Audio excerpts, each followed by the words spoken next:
துளாராசி நேயர்களுக்கு இந்த வார கிரக நிலவரப்படி பார்க்கும்போது ஓரளவுக்கு பரவாயில்லைன்னு தான் சொல்ல வேண்டும். அதாவது ராசிக்கு 9ஆம் இடத்திலே சூரியன், புதன், சுக்கிரன் வீற்றிருப்பதால் எந்த விதமான பிரச்சனைகளுக்கோ சிக்கல்களுக்கோ தொந்தரவுகளுக்கோ இடமில்லாமல் மனசுக்கு நிம்மதி தரக்கூடிய வாரம் இதுன்னு கூட சொல்ல இடம் இருக்கிறது. மேலும் முயற்சிக்கிற காரியங்களிலே முன்னேற்றம் காண்பதற்கும் வெற்றி வாகை சூடுவதற்கும் வாய்ப்பு இருக்கிறது.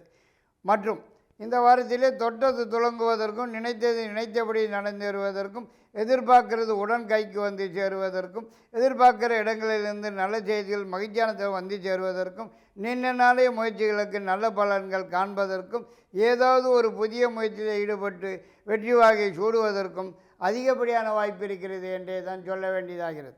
மற்றும் ரொம்ப நாளாக வராமல் இருக்கிற பணம், வரவேண்டிய பணம், பழைய பாக்கியங்கள் இந்த வாரத்தில் தேடி வந்து சேருவதற்கும் அதிகப்படியான வாய்ப்பு இருக்கிறது. மேலும் திடீர் பிரயாணம், வெளியூர் அல்லது வெளிநாடுன்னு சென்று வர வேண்டிய சந்தர்ப்ப சூழ்நிலைகள் வந்து சேருவதற்கும் வாய்ப்பு காணப்படுகிறது. மொத்தத்திலே சிறப்பான வாரம் இது என்று கூட சொல்ல இடம் இருக்கிறது. 21, 22 2 நாட்கள் பணம் வரும் நாட்கள் ஆகும்.